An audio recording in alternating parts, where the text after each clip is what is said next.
और लखनऊ में एक मां अपने इकलौते बेटे यशवेंद्र की मौत के बाद 15 दिन से उसकी डेड बॉडी का इंतजार कर रही है। यशवेंद्र जो शिपिंग कंपनी में सेकंड इंजीनियर के पद पर काम कर रहा था, जिसकी हार्ट अटैक आने से मौत हो गई। ये दिल दहला देने वाली घटना परिवार के लिए बेहद कठिन समय साबित हो रही है और मां अपने बेटे की यादों में खोई हुई है, ये सोचते हुए कि कब उसके पास उसका शव आएगा और वो उसे आखिरी बार देख पाएगी। एक माँ के दुख और तकलीफ को कैसे समझा जा सकता है, किस तरीके से बयां किया जा सकता है कि जब उनके बेटे का जो जहाज में इंजीनियर था, शिप को लेके जा रहा था और उसका हार्ट अटैक हो जाता है। हार्ट अटैक होने के आज 2 हफ्ते से ज़्यादा हो रहा है। माँ बेटे के शरीर का इंतज़ार कर रही है, उसके डेड बॉडी का इंतज़ार कर रही है, पर यशवेंद्र के बॉडी के इंतज़ार को अभी भी घर में राह देखी जा रही है। आपके बेटे की डेथ कैसे हुई, आपको कब पता लगा और आखिरकार अभी डेथ बॉडी क्यों नहीं आई है?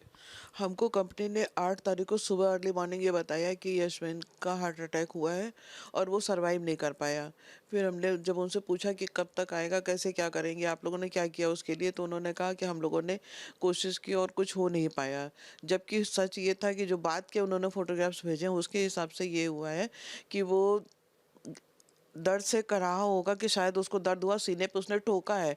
उसके अंदर 6 फुट 2 इंच की उसकी हाइट थी और खड़े-खड़े गिरा तो टेबल से उसका ज़बान के ऊपर दाँत धँस गया है और तो कितनी ब्लीडिंग हुई इसका कोई अंदाज़ा नहीं है। दूसरे दिन उसकी ड्यूटी नहीं थी, ऑफ था क्योंकि इनको 2 अक्टूबर 2 बार पड़ा था, डेडलाइन क्रॉस की थी तो।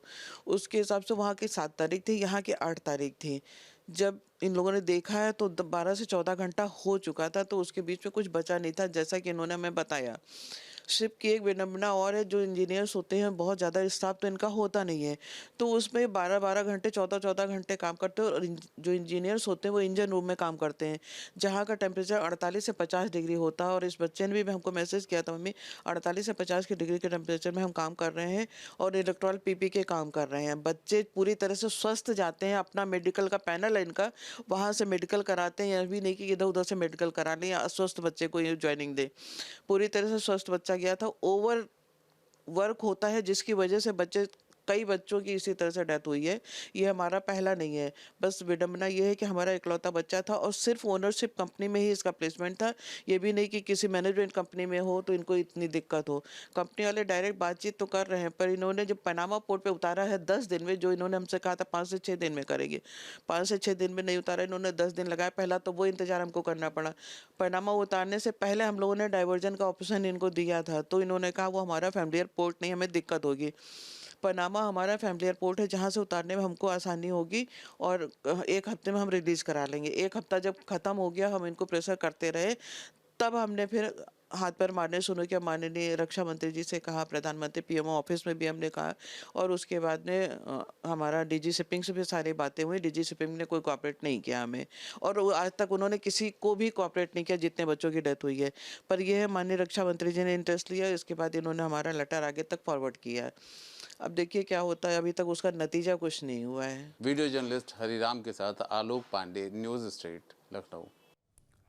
जहाँ भक्ति है हर शब्द में, कथाओं में छुपे हैं दिव्य रहस्य और ज्योतिष देता है जीवन को दिशा। धर्म से जुड़ी हर बातों को जानने के लिए हमारे चैनल स्तुति को सब्सक्राइब करें।